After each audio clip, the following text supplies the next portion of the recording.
Bom dia, queridos alunos. É um prazer estar novamente com vocês aqui online. Eu queria falar com vocês para vocês continuarem alimentando a mente de vocês através dos estudos, do material de complementação que vem dado para vocês e dos vídeos que os professores têm postado aqui. Também o corpo é importante continuar em atividade, né? O professor Rodrigo deu algumas dicas no vídeo dele sobre atividades físicas. Então, continuem estudando, continuem fazendo atividades físicas. E uma dica importante de hoje é: peguem o solzinho, tá? O sol, ele é um ótimo antibiótico, ele é um remédio para o nosso corpo. Então, não deixem de pegar aqueles 15 minutinhos no mínimo de sol todo dia para vocês se manterem saudáveis aí mesmo dentro da casa de vocês, tá bom? Então, eu vou falar um pouquinho nesse vídeo sobre o material de complementação que vocês receberam nessa semana. E aí eu espero que vocês estejam super bem na casa de vocês, se mantendo aí na quarentena. Espero em breve que a gente possa se ver presencialmente, tá bom? E espero ajudar através desse vídeo. Um grande beijo da professora Daniele de Ciências. Até breve! Boa tarde, pessoal. Então, hoje nós vamos, na nossa aula, estudar sobre os átomos e as moléculas. Essa aula digital está disponível na Educopédia, mas eu adaptei algumas coisas para ficar mais fácil de vocês estudarem em casa, tá ok?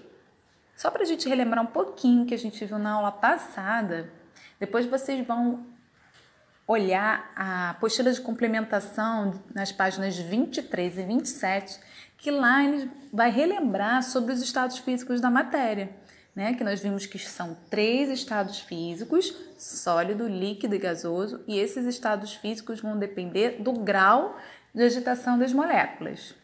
E nós vimos também que um estado físico, a matéria de um estado físico pode passar para outro estado físico. Dependendo se ela receber energia, ela pode mudar de estado físico, e essa mudança de estado físico tem nomes específicos. Então, qualquer dúvida para fazer as atividades, vejam o vídeo anterior ou o material de complementação anterior, ok?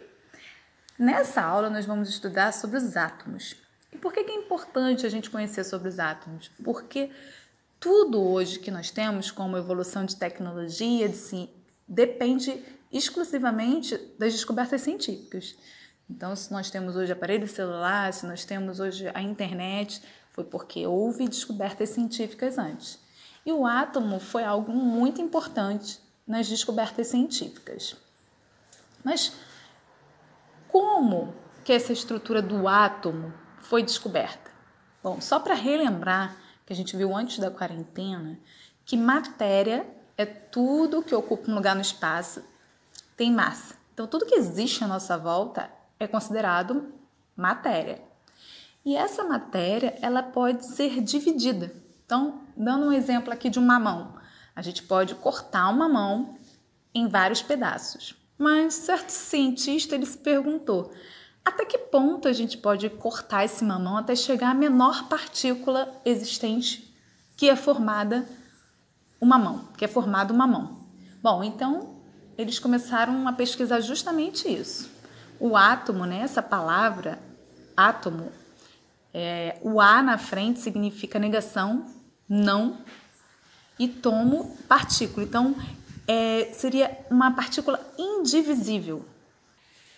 Então, átomo seria aquilo que a gente não poderia mais dividir, a menor partícula existente. E aí nós tivemos alguns cientistas que estudaram isso, incluindo Dalton, Thomson, Rutherford e Bohr. Primeiramente, o primeiro cientista que criou um modelo atômico, né, o que seria um modelo? Seria uma forma de representar alguma coisa. Então, Dalton representou um átomo parecendo uma bola de bilhar, uma bola dessas de sinuca. Ele achava que o átomo era algo que era bem maciço e ele não poderia ser dividido, não haveria nenhuma subpartícula nele. Depois, Thomson foi outro cientista que, fazendo alguns testes e algumas pesquisas, ele observou que o átomo ele tinha sim subpartículas. Algumas partículas eram positivas e algumas partículas eram negativas. E ele, para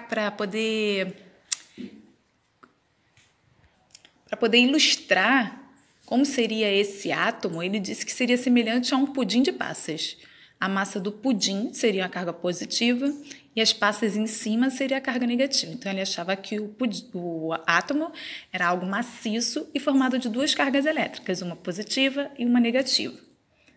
Depois, Rutherford foi aquele que desenvolveu o modelo que nós hoje estudamos, ok? Então, o modelo de Rutherford, ele foi conhecido como o modelo planetário porque ele conseguiu perceber que o átomo ele era formado de partículas positivas que ficavam numa localização que era o núcleo, bem no meiozinho do átomo. E os elétrons ficavam em volta desse núcleo. Então, era semelhante, ele falou como modelo planetário, que era semelhante ao modelo que a gente tem dos planetas e do Sol, o Sol sendo no centro e os planetas ao redor. Esse é o modelo, ele precisou ser estudado um pouquinho mais pelo aluno de Rutherford, o aluno dele chamado Bohr. Esse aluno, ele conseguiu entender exatamente como os elétrons eles se comportavam. E aí ele melhorou a teoria de Rutherford. E hoje o que nós temos como estudo é justamente esse modelo. Então, qual seria o modelo atômico de hoje? Ou seja, como seria um átomo hoje que a gente considera? Primeiramente, ele tem duas regiões, o núcleo, onde nós temos os prótons, que é a carga positiva, e os nêutrons, que são partículas que não têm carga. E em volta nós temos um local chamado eletrosfera, onde ficam os elétrons com carga negativa. Então, esse é o modelo aceito hoje. Bom, lá nas páginas 24, 25 e 26 da apostila de vocês, vocês vão encontrar mais explicações sobre esses modelos de átomos por esses cientistas e atividades. Então, vocês podem ir lá na página 24, 25 e 26 da apostila e fazer essas atividades, ok?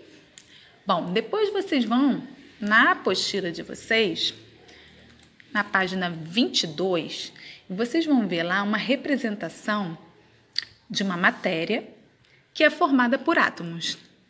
Exemplificando aqui, nós temos a água. A água, muitas pessoas sabem, já ouviram falar, que ela é representada, a fórmula dela, por H2O.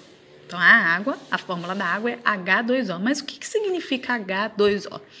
H é o símbolo do átomo de hidrogênio, que está representado por essas duas bolinhas cinzas aí com H no meio. Então, um átomo de hidrogênio. E O é o átomo de oxigênio. Então, nós estamos vendo aí que a matéria ela pode ser composta por mais de um átomo. Não precisa ser necessariamente formada por um único átomo. E o que significa esse 2 que está depois do H, né? H2O.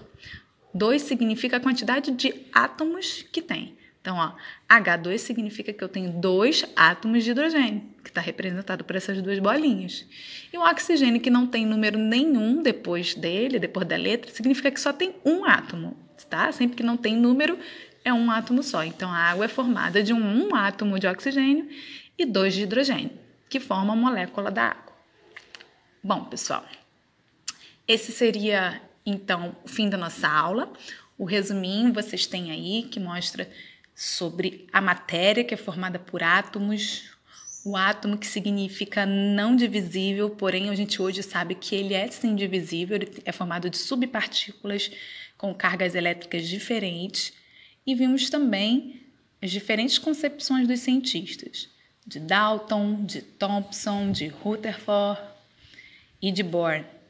E vimos como é o modelo atual do átomo, que é formado por um núcleo com prótons e nêutrons e eletrosfera com elétrons. Bom, pessoal, é isso aí. Fiquem em casa, bons estudos, aproveitem essa aula e junto com o material de complementação e continuem estudando. Um grande abraço.